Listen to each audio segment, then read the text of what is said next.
Hey, what's up, guys? I'm Cody the Coin Raptor, and today I want to talk about the idea that Bitcoin is a leading indicator for the S&P 500.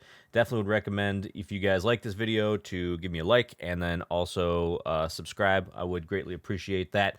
So I've put together the two charts of both the Bitcoin here in orange, and then you have the S&P 500 in blue. And I've counted out the days that it usually would take in between a topping and bottoming pattern. So what I've found so far is that, for instance, here in the December of 2017, when you had the December of 2017 bull market, it topped 31 days ahead of the S&P 500. That's what we have right here. So 31 days from here, you actually saw a top here for the S&P 500, and then it fell from there. And then if you take a look at the bottoming time, it took about 7 days for the S&P 500 to bottom after Bitcoin had bottomed. So we have here the Bitcoin bottom right here at about the 10th of December, and we can see that about a week later or so, you actually have a bottom here for the S&P 500.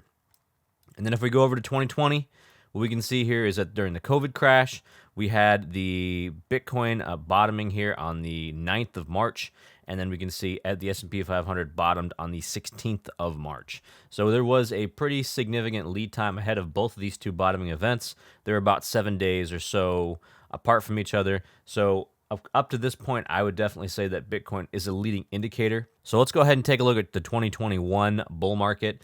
So if we go up here and take a look at this, let me shorten this a little bit.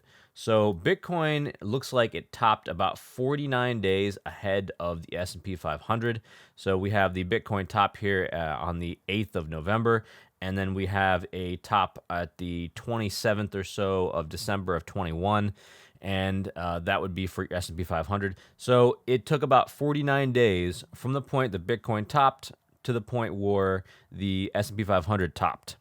All right, now if we take a look at the low in 2022, what we have here is a very interesting story.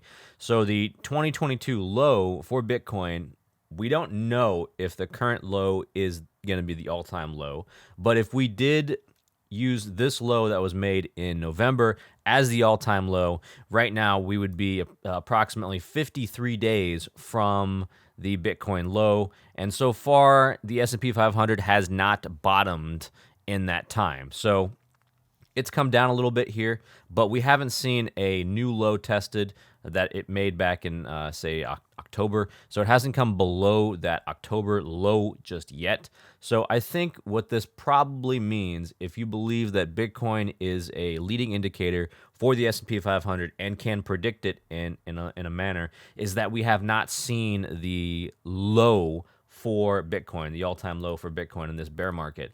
All right, so that's just my opinion. That's my reading of the situation here. But it does look like Bitcoin is actually a leading indicator for the S&P 500, both in the top and both in the bottom as well. And if this were the case and we were to have the similar pattern kind of play out, what you would see is you'd see the Bitcoin price bottom, and then 7 days later, you would probably wind up seeing the SPY or the S&P 500 price bottom as well. Okay, and so that's something I'm actually going to be looking for. So if I see something like that happen, I'll definitely post it on Twitter, and I will definitely probably make a video about it as well. So if you guys are interested in seeing that information, make sure you are subscribed to my channel, and you can also follow me on Twitter too for the most up-to-date information. All right, so that's all I've got for you guys today. Have a fantastic day, and I hope to see you in the next video.